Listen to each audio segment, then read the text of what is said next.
Tonight on Wareham Viking News at 5, the hospitality district was shot down at the town meeting. What are the notice groups saying about it? Wareham is back in the red zone for COVID, and how does this affect our town? The Wareham Tigers are making some moves in town. Find out about all this and more coming up at 5 o'clock.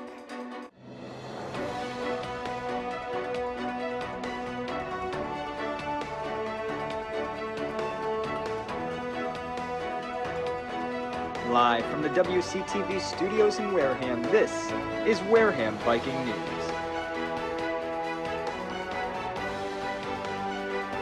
Wareham Viking News at 5 starts right now.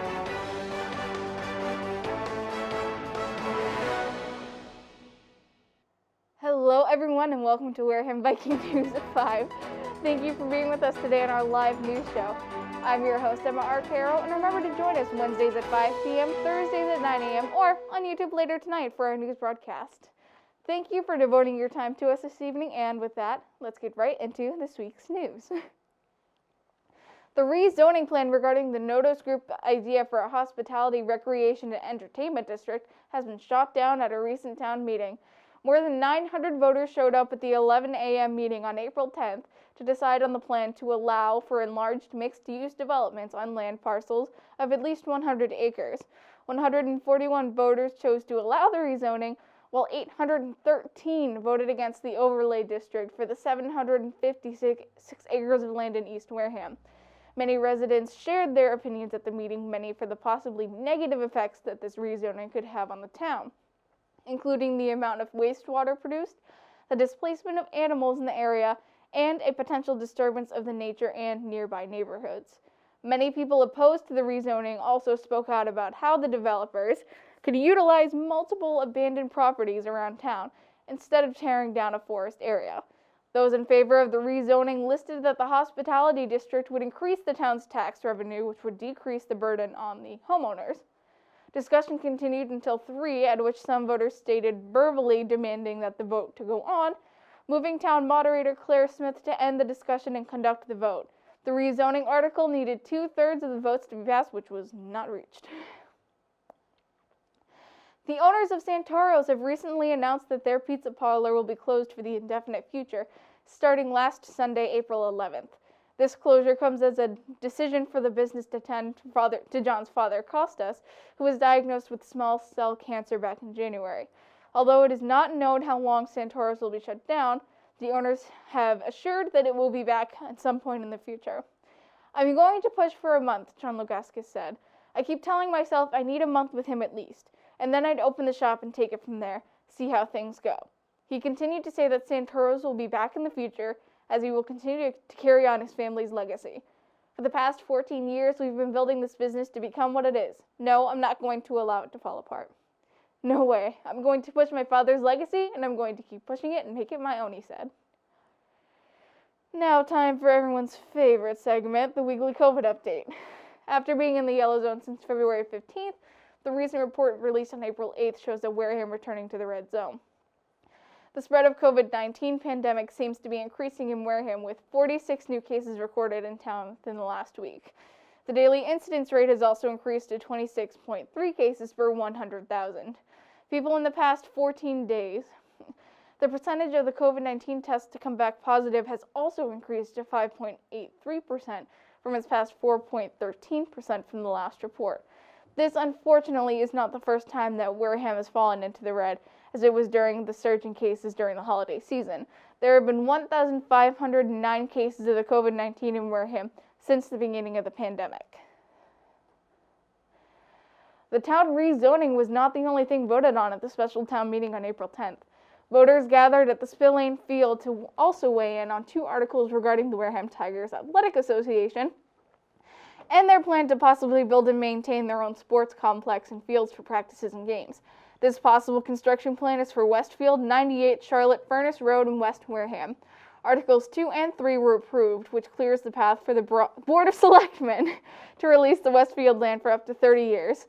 The vote overrides the 2010 article that restricted a portion of Westfield for senior housing, but due to lack of sewer access, there has been no interest in putting senior housing in that area.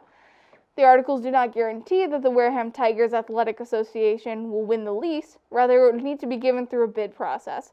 Take a look at this clip from town meeting the other day. Recommendation. Pardon? Oh, okay. Yes.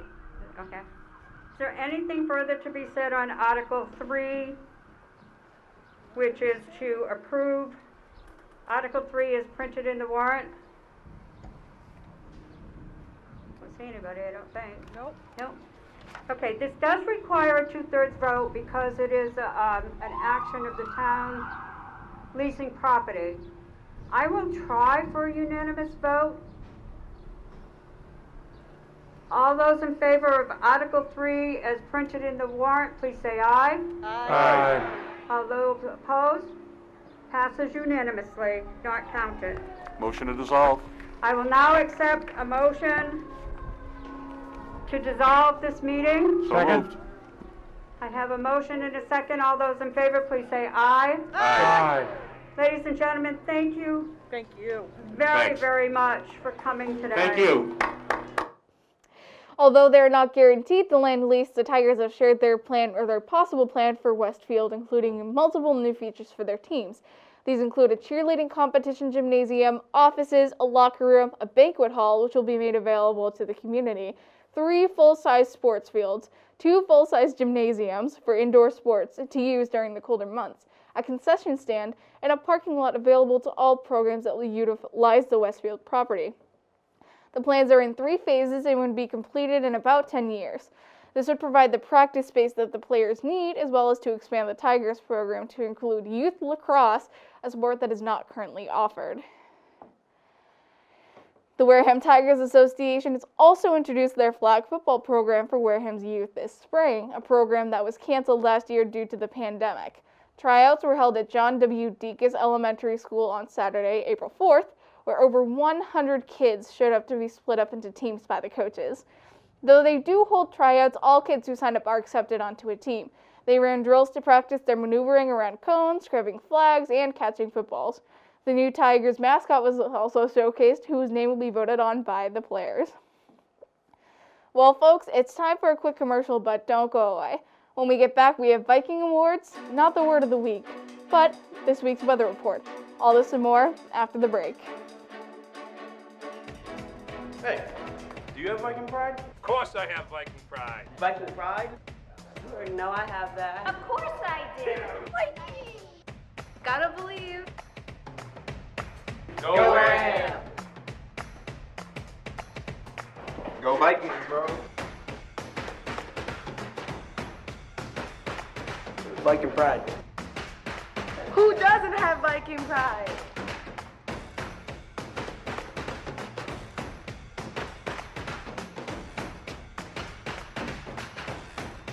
It's all good. Yes.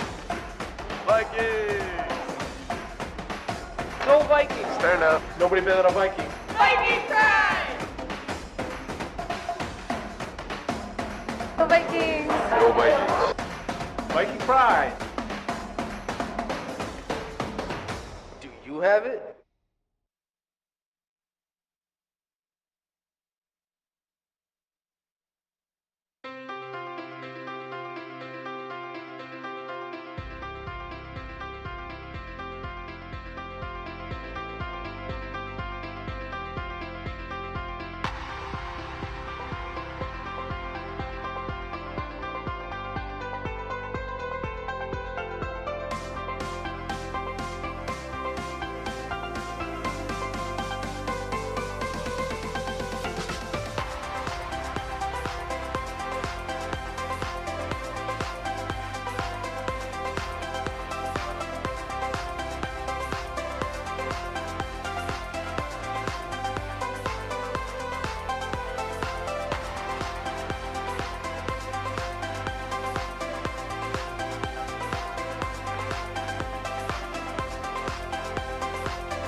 Congratulations, graduates.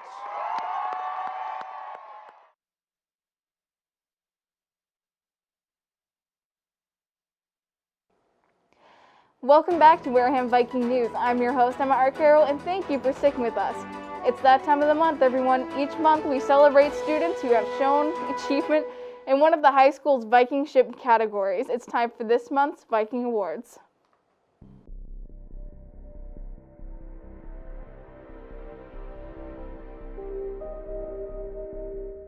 Okay, we're here for the March Viking Awards. Our first recipient for scholarship, Eliana Black Holmes, class of 2024. For citizenship, Alexandra Bumpus, class of 2023. She also has one for scholarship. For citizenship, Brianna Correa, class of 2021. For scholarship, Hayden Lee, class of 2025. For citizenship, Evelyn Miller, class of 2025. For scholarship, Mariah Miranda, class of 2025. And she has a second one for scholarship as well. For citizenship, Ava Naylor, class of 2025. For scholarship, Andrew Quinn, class of 2025. For scholarship, Emma Sylvia, class of 2025. For scholarship, Luke Wiley, class of 2022. Our student of the month for March 2021 is Alexandra Bumpus. And our Scotty Award for March 2021 is Brianna Correa. Congratulations to all the recipients. Up next, we have a very special weekly weather report for you with our very own Alex. Alex, tell us, how's the weather looking for us this week?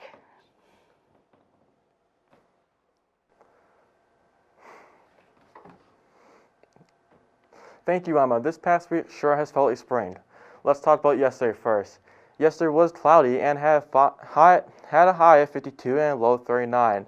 There was also a humidity of 82%. Today is partly cloudy and we have a high of 56 with a low of 38.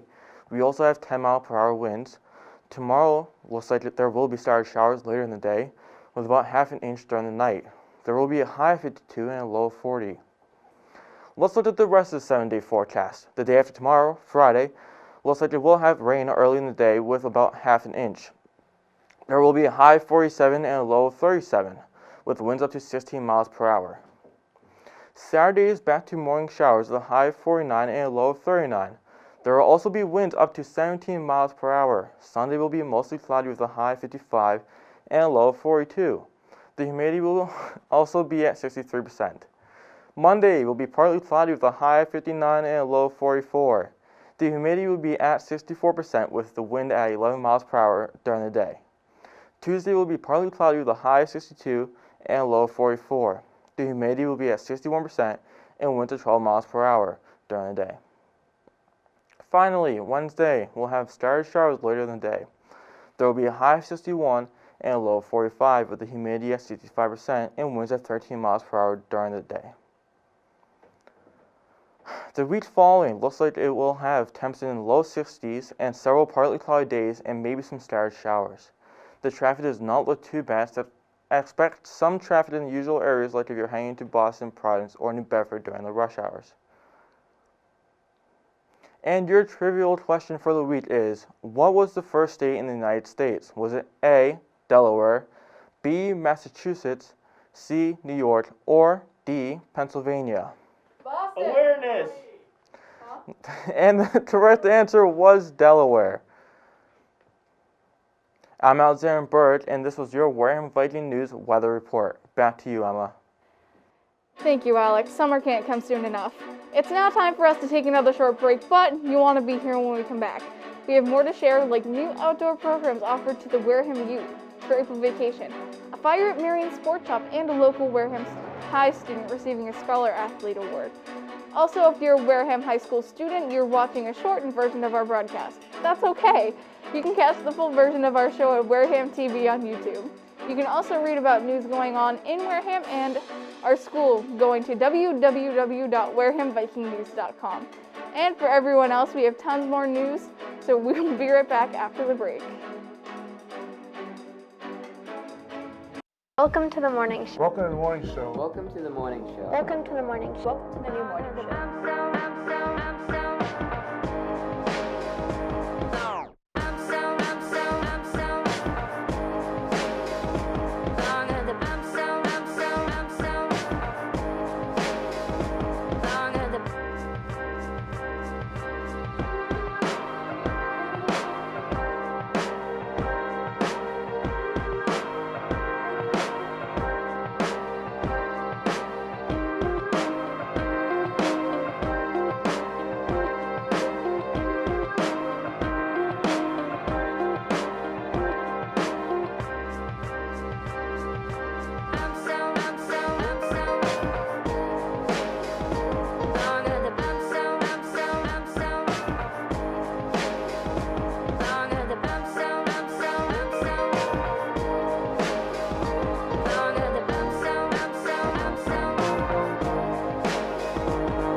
have a Wareham Viking weekend.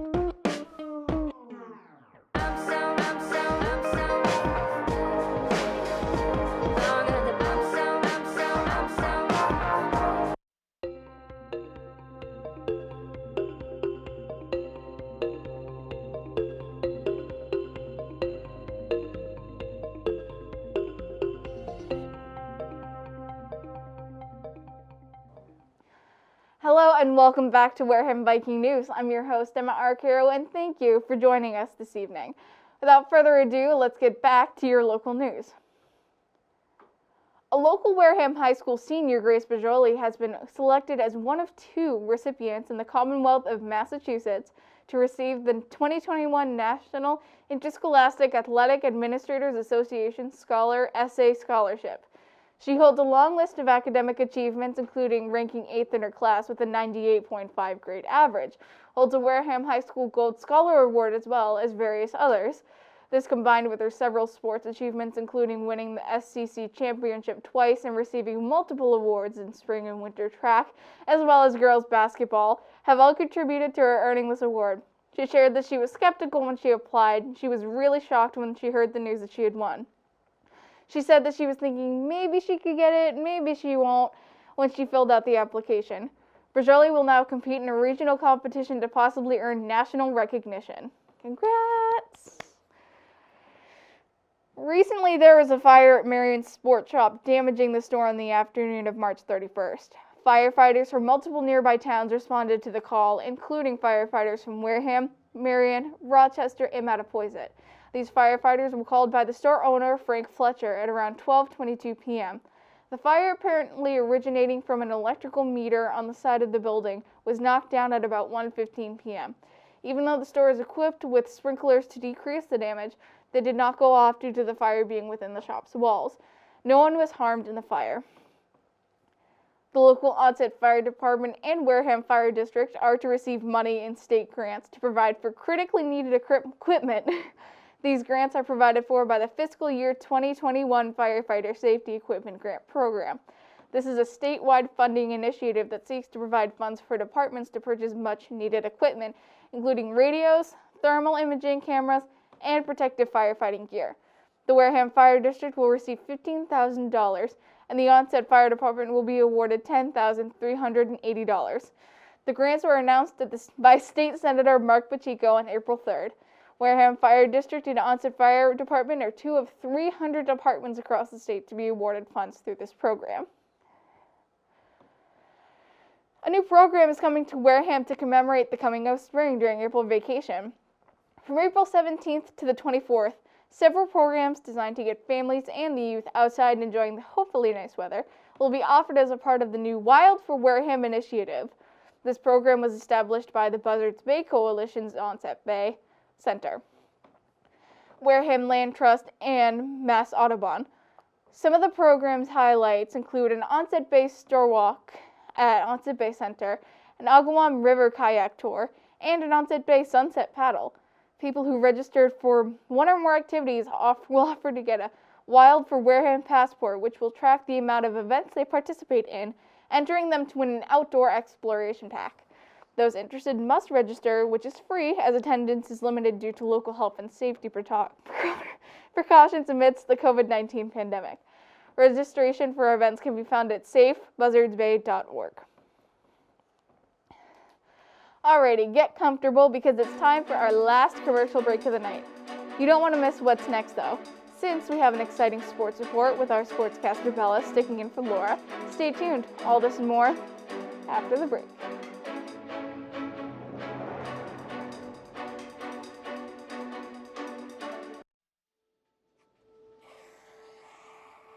Dad? Just 1 minute, okay? Hey, Bobo, do trees tell each other stories? I'm sorry. I'm afraid I don't know that. Hey, why don't we go find out?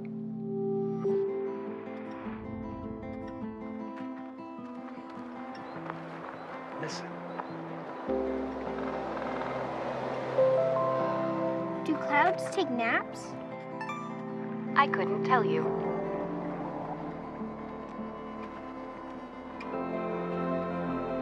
Can birds draw pictures? I don't have an answer for that. Dad, do stars visit their friends? Look!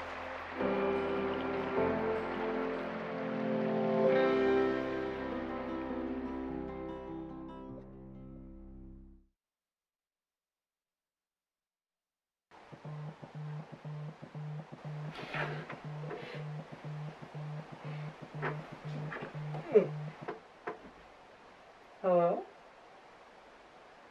Yeah, I can come in. No, I was awake. Mm-hmm. Cool.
Good evening, everybody, and welcome back to Wareham Viking News, your favorite local news show. I'm your host, Emma Arcaro, and thank you for sticking it out with us. We have more to share, so let's get started. A Marion man, Charlie Duane, has managed to hike the entire East Coast by foot, making it from Maine to the Florida Keys. Duane has always been an avid hiker, completing shorter hikes with his sons while they were scouts, as well as 2 hikes before in Italy. Before moving onto the East Coast, he had also completed the Long Trail in Vermont in 2000 and the entire Appalachian Trail in 2001, a feat that took 97 days moving from Maine to Georgia. After a lot of temptation and contemplation, Duane decided to set off on the East Coast hike, taking 34 days and mainly traveling near roads. He now walks almost 3 hours a day trying to maintain his health. Next, we have a report on the bustling world of sports this week. So, Belle, why don't you fill us in? Thank you, Emma. It's Isabella back with your Wareham Viking News Sports Report. Boys soccer played Case yesterday and sadly recorded a loss of 4-0. The boys soccer team, however, is still having an impressive season, and we congratulate them on their success. And the boys track team won their first meet this past Saturday, while the girls track recorded their highest scoring meet of the season so far. Field hockey tied their game against Apponequet Regional this past Saturday. The score of that game was 2-2. The Vikings are currently playing out their game against Bourne as we speak. Best of luck! The Wareham Gatemen are coming back this June. Here is a promo for their upcoming season.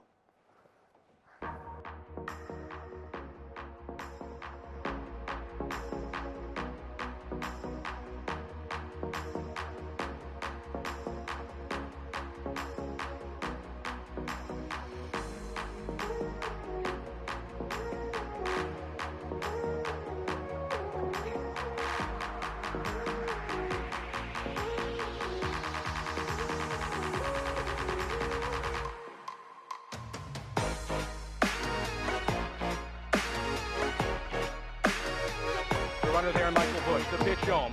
Fastball swung on and missed, and the Gatemen win their 8th title in one Since 2012, the Wareham Gatemen are kings of the Cape Cod Baseball League. A strikeout for Zach Hart, and the Gatemen win it.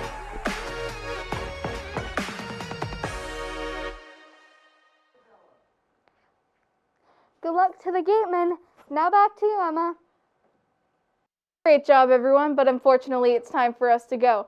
To keep up on all current Wareham news throughout the week, visit www.warehamvikingnews.com and like us on Facebook at Wareham Viking News. I'd like to say something before we do go, though. Next week we won't be on because next week is usually our April vacation for us kids, and I apologize in advance if things are a little messy afterwards because the end of the year, hectic, whatever. But we appreciate your patience and your continuance to watch the show. So please continue to tune in for our live broadcast at 5 p.m., Thursdays for our rebroadcast at 9 a.m., or on YouTube later tonight, right here on WCTV, your best source of news, sports, weather, traffic, and more. Thank you for being with us, and until next time, Wareham, goodbye and stay safe.